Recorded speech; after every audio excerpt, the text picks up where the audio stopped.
Hello and welcome. Welcome to the second learning session of chapter number 5 of Science 1, which is heat. So far in this chapter, in our last learning session, what all have we seen? We had seen latent heat, right? What is latent heat? Whenever there is change in state of a substance, solid to liquid, liquid to gas, or other way around, gas to liquid, liquid or solid, whenever that change is happening, whenever the transformation is happening, the temperature remains constant. And at that constant temperature, whatever heat is transferred, that is called as latent heat, right? So that we had seen latent heat. Then we had looked at specific latent heat. What is specific latent heat? Unit mass के लिए जो कुछ भी latent heat होता है उसको बोलते हैं specific latent heat. Okay, unit mass मतलब एक मास के लिए, जो 1 ग्राम हो सकता है, फिर 1 किलोग्राम हो सकता है, 1 ग्राम और 1 kg. Okay, then we had seen latent heat of fusion and latent heat of vaporisation. So अगर सॉलिड से लिक्विड या लिक्विड से सॉलिड बन रहा है तो हम उसको लेटेंट हीट ऑफ फ्यूजन बोलते हैं, और लिक्विड टू गैस और गैस टू लिक्विड बन रहा है तब उसको हम latent heat of vaporization बोलते हैं. And we had seen temperature versus time graph in detail, right? And we had seen how to explain that graph. In today's learning session, we're going to look at a few end of chapter questions based on latent heat. We are going to see regeneration, and we are going to look at anomalous behavior of water. Okay, these three topics we'll see. When we are doing end of chapter questions based on latent heat, the entire latent heat part will again be revised. So that's a good thing, right? Your objective for today will be students will be able to explain regeneration and anomalous behavior of water. ये दोनों नए concept जो हम सीखने वाले उसे explain करना आना चाहिए. Let us begin with the end of chapter question. Okay, so the first question is explain the following temperature versus time graph. I told you in the last learning session, right, that explaining this graph is very important and it's an important question. See, March 2019 वाले भी board exam में पूछा था, July 2019 वाले भी board exam में पूछा था. So 2 times it has already been asked in board exam. So I think it's an important answer to memorize. Okay, so I've already explained you how this graph is drawn and what are the different points that you need to remember about this graph. Okay, let us see how do you write a answer on it. So this is how the answer looks like. The first point is the given temperature versus time graph demonstrates the behavior of water when heated continuously and uniformly. ये दो words important. Okay, continuously यानी पूरे time उसको heat करो, uniformly यानी burner का जो knob है वो कम ज्यादा नहीं कर रहा है, जितना हीट मिल रहा है उतना सेम हीट पूरे प्रोसेस के टाइम पे मिल रहा है. ओके, पूरा जब ग्राफ ड्रॉ करें पूरा टाइम कंटिन्यूसली हम हीट सप्लाई कर रहे हैं और same amount of heat supply कर रहे हैं, यूनिफॉर्म यानी सेम हीट, कम ज्यादा हीट सप्लाई नहीं हो रहा. नेक्स्ट, सेकेंड पॉइंट का first. Okay, A point, line segment AB indicates the temperature of ice remaining constant at 0 degrees Celsius for a certain period of time, about 4 minutes. So we had seen here, यहाँ पे AB है, AB में temperature same रहता है 0 degree Celsius, और यहाँ पे क्या हो रहा है, आइस वाटर में कन्वर्ट हो रहा है और उसके लिए अप्रोक्सीमेटली 4 मिनट्स लगते हैं. This means amount of heat. Okay, let me take this on the right hand side.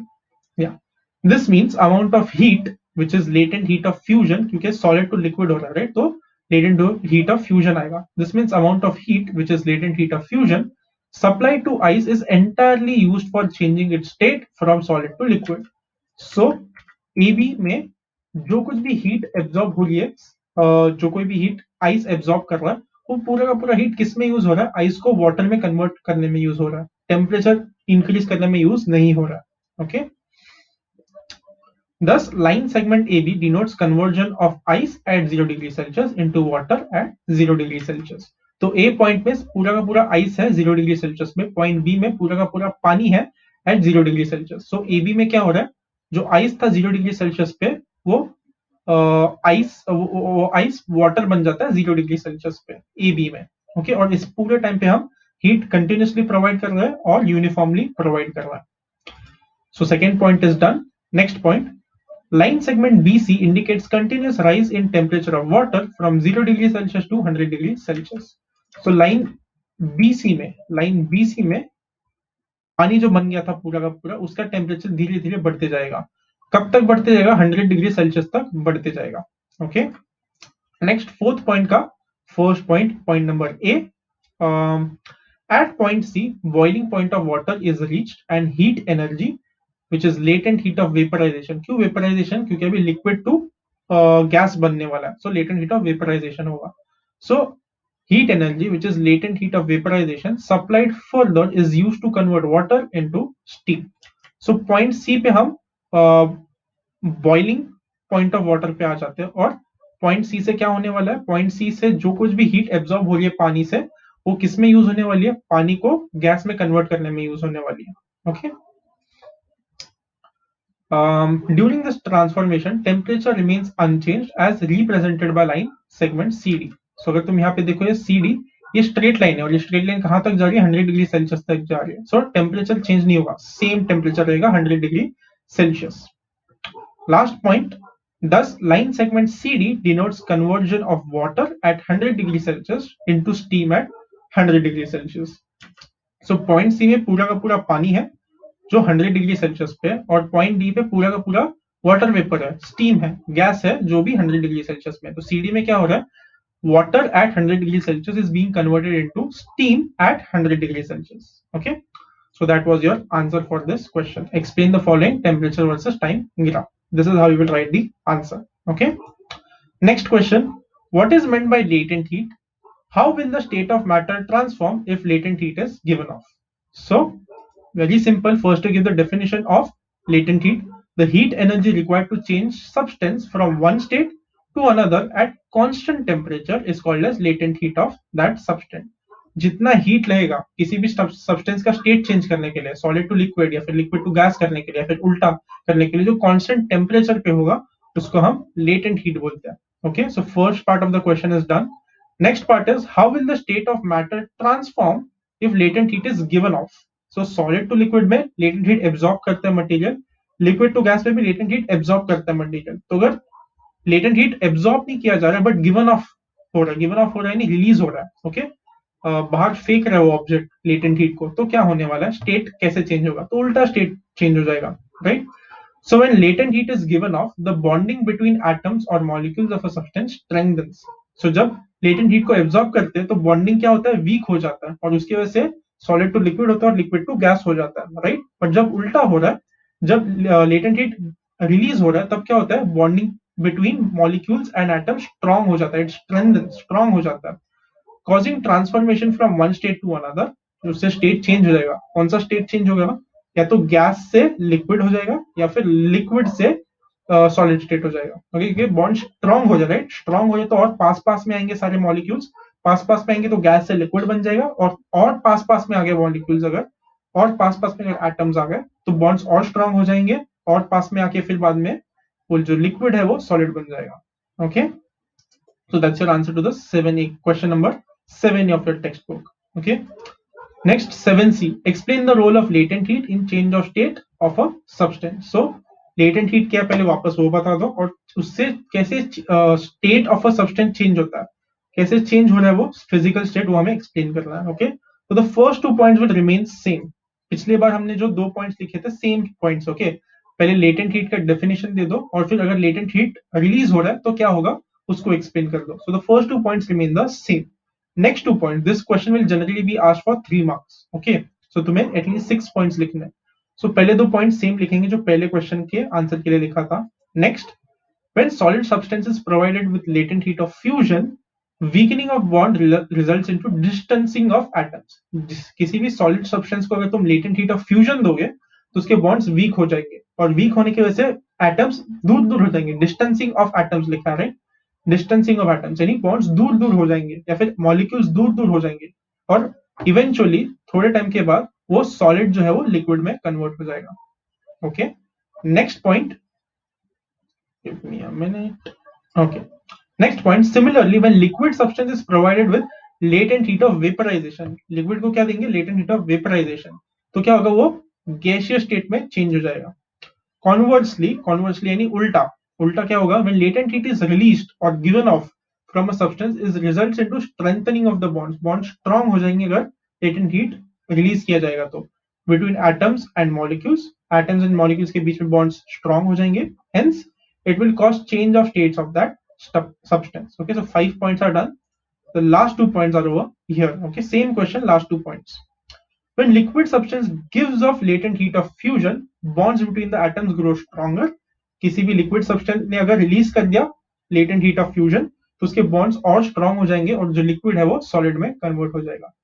Similarly जब गैसियस स्टेट में कोई सब्सटेंस होगा और उसने लेटेंट हीट को रिलीज कर दिया, लेटेंट हीट ऑफ वेपराइजेशन को, तो वो जो गैस है वो लिक्विड बन जाएगा। Okay, so from this one diagram, so diagram also make sure you're copying in your notebooks. Okay, from this one diagram you can understand the entire concept of latent heat. Okay, तो solid को अगर latent heat of fusion supply किया तो liquid बन जाएगा, liquid को अगर latent heat of vaporization supply कर दिया तो गैस बन जाएगा, फिर गैस ने latent heat of vaporization release कर दिया, ओके, गिवन ऑफ यानी रिलीज कर दिया तो लिक्विड बन जाएगा, लिक्विड ने अगर लेटेंट हीट ऑफ फ्यूजन को रिलीज कर दिया तो सॉलिड बन जाएगा। So from this one diagram you can explain the entire concept of latent heat. Okay, so I hope it helped you to revise whatever you studied about latent heat. Okay, let's move on to new topics for today. So the first new topic is regelation. Okay, so regelation again is made up of two words. Okay, re and gelation. Gelation एक कौन से word से बना है? Jail, jail ये word से बना है। ओके, सो जेल का I mean all words have so many meanings, right? One of the meaning is of gel is जो हम जेल यूज करते हैं फॉर एग्जांपल बाल सेट करने के लिए, वो वाला जेल, या फिर जेली में से जो जेल होता है उसको भी जेल बोल सकते हैं। तो ऐसा सेमी लिक्विड जो चीज होती है उसको जेल बोलते हैं। Okay, another meaning of gel is bonding. Okay, एक दूसरे के साथ बॉन्ड करना। For example I can say कि अगर तुम नए कॉलेज में जाओगे तो तुम बाकी लोग के साथ तुम्हें अच्छे बॉन्ड्स बनाने चाहिए। सो उसको मैं और कैसे बोल सकता हूँ? once you go to a new college you should gel with each other, you should gel with each other, यानी सबके साथ बॉन्डिंग बना, सबके साथ एक साथ रहो, दोस्ती करो, राइट? सो जेलेशन का एक मीनिंग हो गया कि सेमी सॉलिड बनाना, दूसरा मीनिंग हो गया कि बॉन्ड्स फॉर्म करो, एक दूसरे के साथ चिपक जाओ, राइट? सो रीजेनेरेशन, रीजेनेरेशन का मतलब क्या है? पहले चिपका हुआ होगा, फिर बाद में दूर हो जाएगा, वापस चिपक जाएगा। ओके, सो रीजेनेरेशन का मतलब समझ गया? रीजेनेरेशन दो वर्ड से बना है, री एंड जेलेशन। जेलेशन यानी साथ में आना, रीजेनेरेशन यानी पहले साथ में होगा, फिर दूर हो जाएंगे, वापस साथ में आ जाएंगे। That's the meaning of the word regeneration. Okay, so now you may have seen the preparation of an ice ball. Ice ball क्या होता है? बेसिकली गोला। ओके, सो रास्ते पे गोला जो बनाते हैं और गोले को खा के तुम लोग फिर बाद में तुम लोग को सर्दी हो जाती है, फिर तुम लोग अपना होमवर्क नहीं करते हो, उस गोले की बात हो रही है। ओके, उसको आइस बॉल बोला है यहाँ पे, गोला, काला खट्टा, मैंगो फ्लेवर, ऑरेंज फ्लेवर वगैरह। So you may have seen the preparation of an ice ball. तुमने ये गोला कैसे बनता है उसको देखा होगा, राइट? रास्ते पे वो मशीन होता है, उसमें बनाते हैं वो लोग। फर्स्ट स्टेप क्या होता है उसमें? An ice slab is shredded. Ice slab यानी एक आइस का बड़ा टुकड़ा लेंगे, उसको श्रेड करेंगे। श्रेड करेंगे यानी छोटे छोटे पीसेस में कट करेंगे। Okay, so this is how it will look like. Ice slab ले लिया और उसको घुमा घुमा के, नीचे ब्लेड है, यहाँ पे ब्लेड होता है, ओके, और उसको घुमा घुमा के श्रेड करेंगे। श्रेड करना यानी छोटे छोटे पीसेस में कन्वर्ट करना। तो यहाँ पे नीचे हाथ में उसे छोटे छोटे श्रेडेड पीसेस मिल रहे हैं। So that is your first step. Okay, next, then the shredded ice is pressurized around the tip of a stick to prepare the ice ball. फिर उस पर प्रेशर अप्लाई करते हैं, जो कुछ भी तुम्हें श्रेडेड आइस मिला उस पर प्रेशर अप्लाई करते हैं और उसको टिप ऑफ अ स्टिक, यानी स्टिक यानी डंडी, डंडी के एंड में उसको दबा के रख देते हैं। ओके, और उससे गोला बन जाता है। Hence you prepare a ice ball, hence you prepare the ice ball. So how will it look like?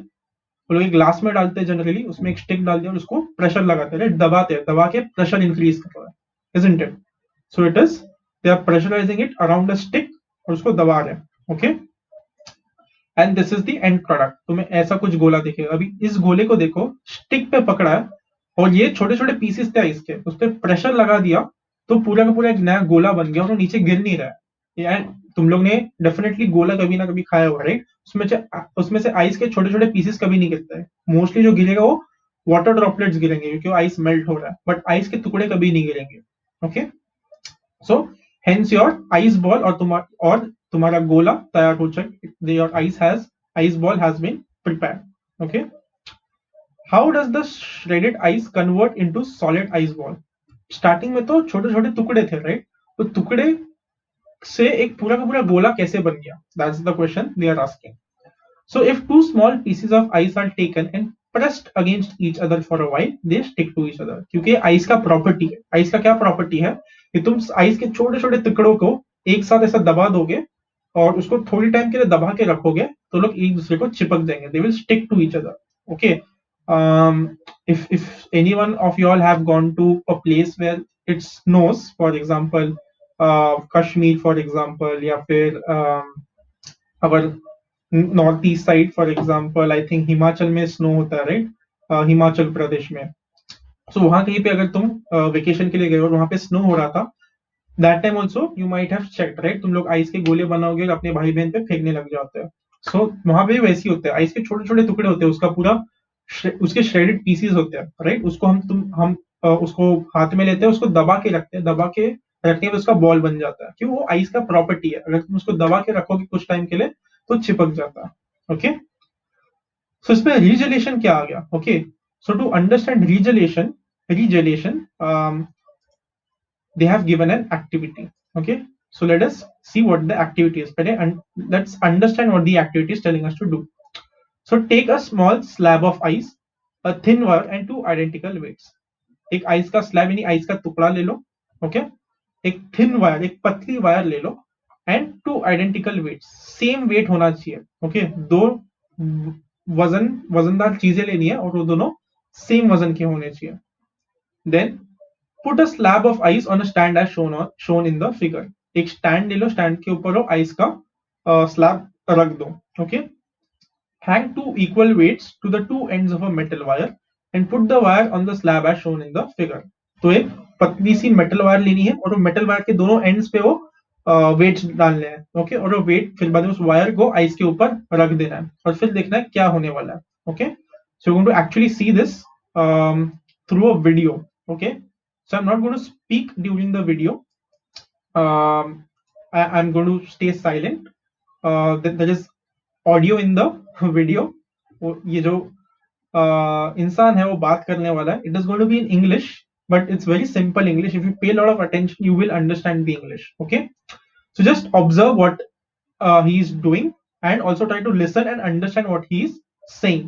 Okay, and वो जो एक्टिविटी दिया था लास्ट स्लाइड में, वो सेम एक्टिविटी करने वाला है. So let us see what he is telling, what he is doing, and let's पे very good attention because accent थोड़ा अलग होता है, right? He is an American, so American accent जो होता है इंग्लिश का थोड़ा अलग होता है. सो यू हैव टू पे a little more attention, but if you pay attention you will understand. Okay, so let's look at the video. I'm going to try to demonstrate something called regelation, which is where you provide a pressure onto ice and that turns it into water, but after that pressure is removed, it freezes again. So, in order to demonstrate this, I've taken apart the high E string from my guitar. I chose the E string because it's thinner than a G string, and that's important. And I've weighted it with these two bottles of water. When I apply the string across the ice, we should see the wire start to cut through the ice and perform the regelation of the ice. Well, we'll see if it works because we are outside in Sydney and it's warmer than 0 degrees, obviously.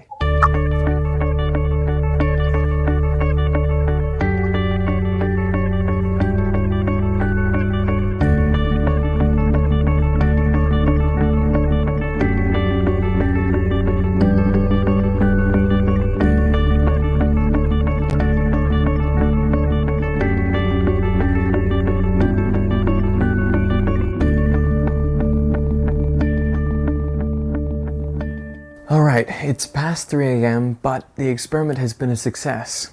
I passed this wire through this giant block of ice, and it's still a solid block. You can actually see the point where the wire went through here. So we pretty clearly demonstrated regelation, the idea that you can compress the ice, turn it into water, and then when that pressure is gone, it solidifies again as ice. Pretty cool stuff.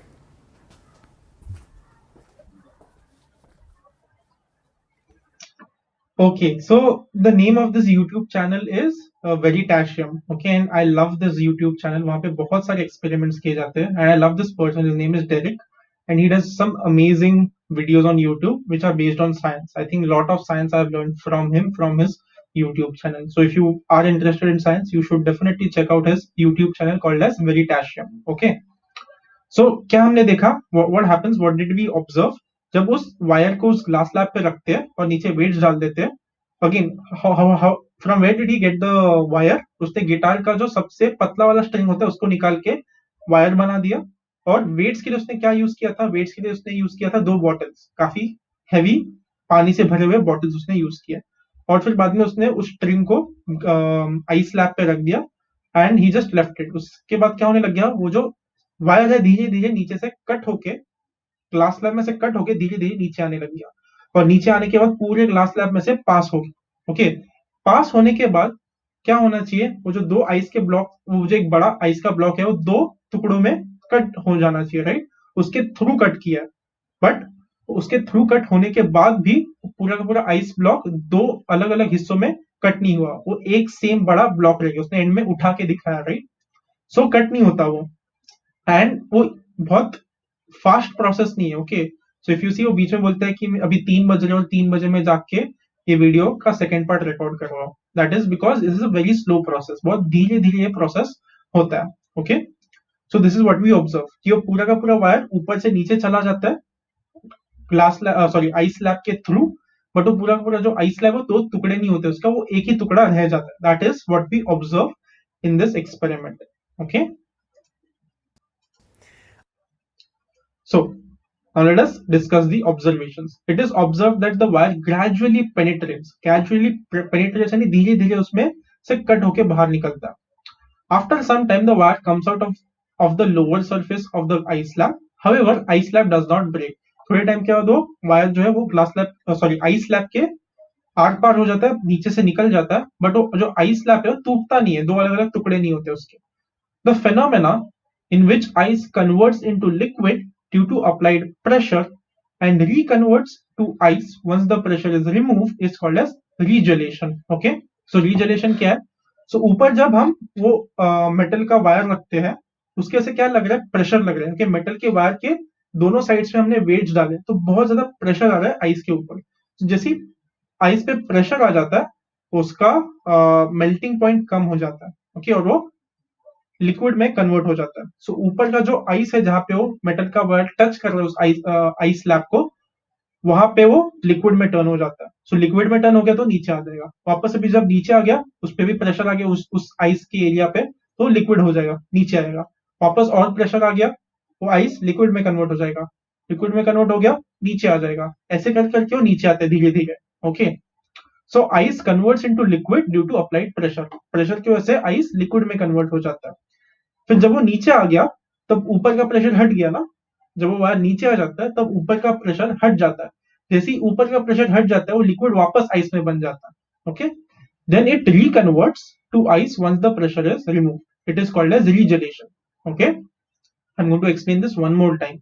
जब वो wire है वो glass sorry ice slab के ऊपर रखते हैं, ice slab के ऊपर रखने की वजह से उसके ऊपर प्रेशर आ रहा है, जैसे ही प्रेशर आ रहा है आइस के ऊपर, वो आइस लिक्विड में कन्वर्ट हो जाएगा। once it is converted in liquid, because of liquid में मूव करना काफी इजी होता है, राइट। सो लिक्विड में कन्वर्ट होने के बाद वो नीचे आ जाएगा, नीचे आ गया वापस और प्रेशर आ गया नीचे वाले साइड पे, सो लिक्विड में कन्वर्ट हो जाएगा और नीचे आ जाएगा हमारा वायर। नीचे जैसी वायर आ गया नीचे वाले साइड पे और प्रेशर आ जाएगा, और प्रेशर आ गया तो लिक्विड में कन्वर्ट हो जाएगा, वो और नीचे आ जाएगा। सो धीरे धीरे वो नीचे आ जाता है। फिर जैसे ही वो वायर नीचे आ रही है, ऊपर का प्रेशर निकल रहा है, राइट, वो हट रहा है। एक बार वायर नीचे आ गया तो ऊपर का प्रेशर हट गया, जैसे ही ऊपर का प्रेशर हट गया वैसे ही वो जो लिक्विड में कन्वर्ट हुआ था आइस, वो वापस अभी आइस में कन्वर्ट हो जाएगा। ओके, और ये जो प्रोसेस है उसको हम बोलते हैं रीजेलेशन। क्यों रीजेलेशन बोल रहे हैं, पहले वो चिपका हुआ है आइस, फिर प्रेशर की वजह से लिक्विड में कन्वर्ट हो रहा है और वो दो टुकड़े हो रहे हैं सॉर्ट ऑफ, एंड फिर बाद में वो प्रेशर निकलने के बाद वापस जुड़ रहा है, राइट। इसलिए उसको रीजेलेशन बोलते हैं कि एक छोटा सा टुकड़ा होता है बीच में और वापस जुड़ जाता है। जब प्रेशर आया तो टुकड़े हो गए, जब टुकड़े क्यों हो रहे हैं, क्योंकि वो लिक्विड में कन्वर्ट हो रहा है, प्रेशर हट गया तो लिक्विड वापस सॉलिड में बन जाएगा, आइस में कन्वर्ट हो जाएगा और वो वापस जुड़ जाएगा। This is called as regelation. Okay, so the question is, I sort of hinted the answer to this question. Question is, pressure apply करने के बाद वो जो आइस है वो लिक्विड में क्यों कन्वर्ट हो रहा। ओके, तो क्वेश्चन इज, प्रेशर अप्लाई करने के बाद वो जो आइस है वो लिक्विड में क्यों कन्वर्ट हो रहा है।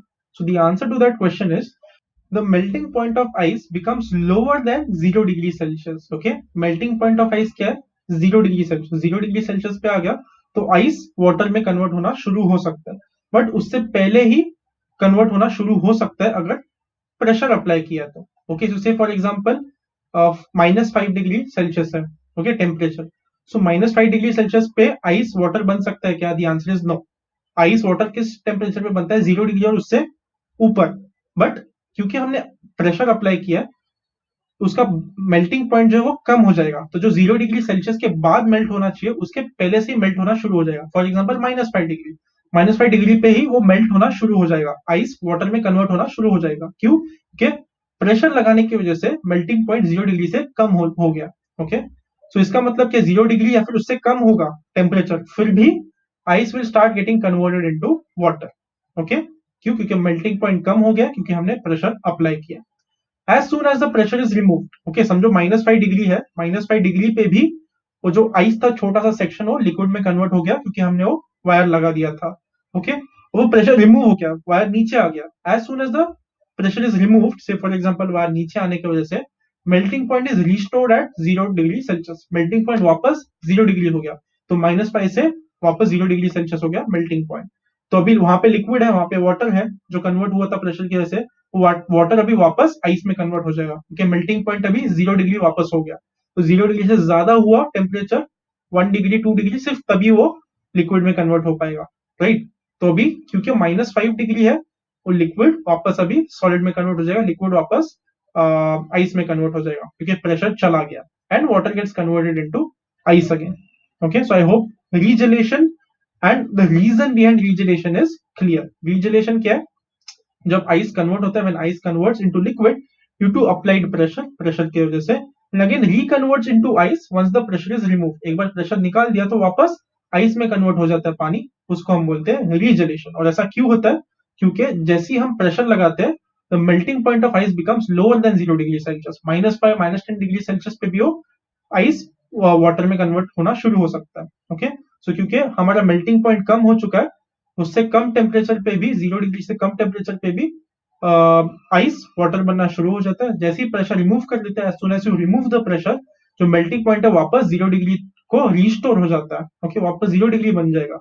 एंड क्योंकि अभी वो लिक्विड -5 -10 डिग्री सेल्सियस पे, और मेल्टिंग पॉइंट वापस 0 डिग्री सेल्सियस हो गया, तो वो लिक्विड वापस आइस में कन्वर्ट हो जाएगा। अगर 0 डिग्री से ज्यादा हुआ टेम्परेचर, फिर ही वो अपने आप से लिक्विड बन सकता है।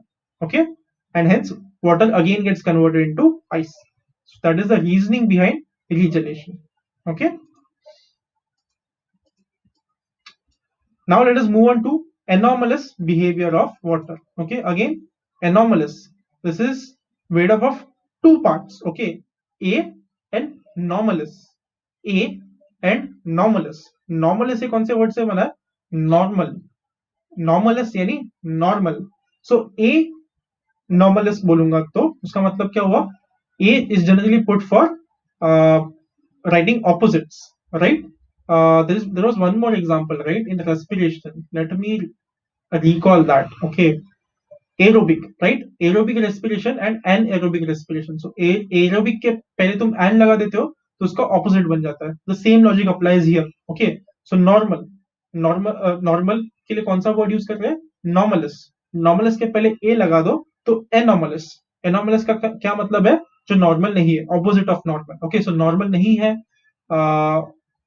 उसको हम बोलेंगे एनॉमलस या फिर अजीब। Anomalous is also, I mean Hindi में तुम बोलोगे अजीब बिहेवियर है।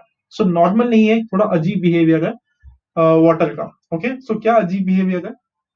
In general, when a liquid is heated up to a certain temperature, it expands. Okay, and ये हमने एप्लीकेशन में भी देखा था, right. In the last learning session I told you, right, जो रेलवे ट्रैक्स लगाते हैं बीच में गैप्स छोड़ते हैं, क्योंकि जैसे ही टेम्परेचर इंक्रीज होगा वो एक्सपांड होने वाला है। सिमिलरली कोई भी लिक्विड ले लो, तो उस लिक्विड को if you heat up till a certain temperature, किसी टेम्परेचर तक, हाई टेम्परेचर तक तुम उसको हीट करोगे तो एक्सपांड होगा, उसका वॉल्यूम इंक्रीज होगा। Okay, and when it is cooled down it is contract. Okay, उसका साइज कम हो जाएगा, उसका वॉल्यूम डिक्रीज होगा जब तुम उसको कूल करोगे। ओके, सो कोई भी लिक्विड ले लो, उसको गर्म कर दो, heat up, it is going to expand, उसका वॉल्यूम इंक्रीज होने वाला है। और उसी लिक्विड को तुम कूल डाउन कर दो, उसका टेम्परेचर कम कर दो, then it is going to contract, उसका वॉल्यूम कम होने वाला है। Okay, water however shows a special and exceptional behaviour. पानी एक स्पेशल और एकदम अलग बिहेवियर दिखाता है। Okay, if we heat water from 0 degree Celsius to 4 degree Celsius, it contract. So देखो, 0 degree to 4 degree temperature increase हो रहा है, डिक्रीज हो रहा है, टेम्परेचर इज इंक्रीजिंग, यानी हम उसको हीट प्रोवाइड कर रहे हैं। जब हीट प्रोवाइड करते तब टेम्परेचर इंक्रीज होता है, right. So we are heating up water from 0 degree Celsius to 4 degree Celsius. और जनरली क्या होना चाहिए? एक्सपैंड होना चाहिए।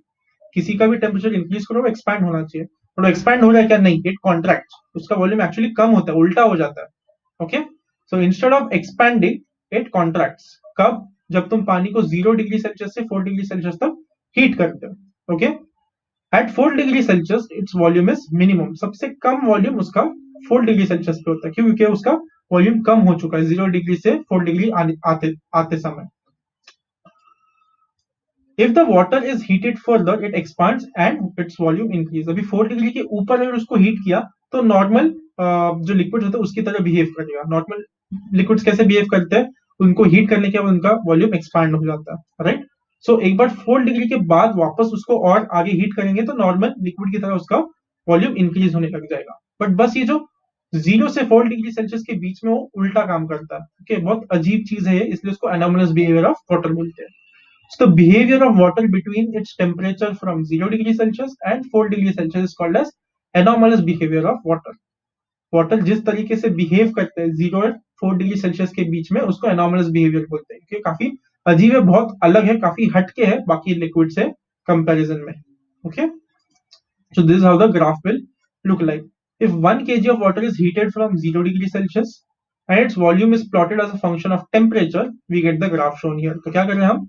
1 kg ऑफ वाटर को 0 डिग्री से हीट कर रहे हैं। ओके, सो पानी ले लिया, पानी को 0 डिग्री सेल्सियस पे रखे हमने, और 1 kg पानी लिया, 1 किलो पानी लिया और उसको 0 डिग्री सेल्सियस पे रखा और उसको हम हीट करना शुरू कर रहे हैं। जब हीट करेंगे उसका वॉल्यूम क्या है, ओके, वो हम वाई एक्सिस पे प्लॉट करेंगे, और कितना टेम्परेचर है वो हम एक्स एक्सिस प्लॉट करेंगे। ओके, तो समझो 0 डिग्री सेल्सियस पे जब था पानी तब उसका वॉल्यूम इतना था, फिर बाद में जब 1 डिग्री सेल्सियस हो जाता है उसका वॉल्यूम कम हो जाता है, फिर 2 डिग्री सेल्सियस पे और वॉल्यूम कम हो जाता है, 3 डिग्री सेल्सियस पे और कम हो जाएगा, 4 डिग्री सेल्सियस तक वो कम होते रहेगा। फिर 4 डिग्री के ऊपर जब तुम उसको हीट करोगे फिर वो धीरे धीरे बढ़ते जाएगा।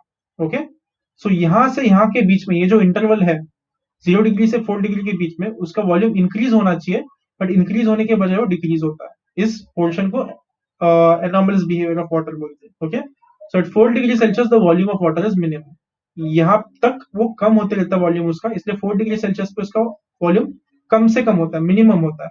It means that the density of water is maximum at 4 degree Celsius, क्योंकि कॉन्ट्रैक्ट हो रहा है, उसका वॉल्यूम कम हो रहा है।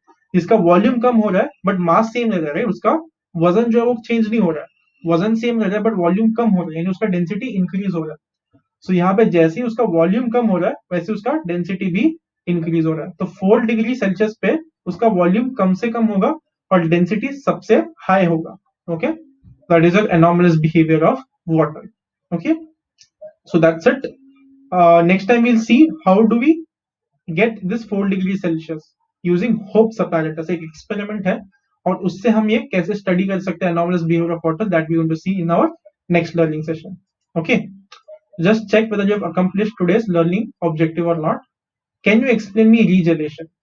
And can you explain me anomalous behavior of water? If yes, then you have accomplished today's learning objective. Okay, so that's it for this learning session. I hope you understood something new. Do check out the YouTube channel Veritasium. It's very interesting. It's a lot of fun to watch videos made by Derek on that channel. And I hope you enjoyed. I hope you understood everything. And we'll see each other in the next learning session. Okay, till then, bye and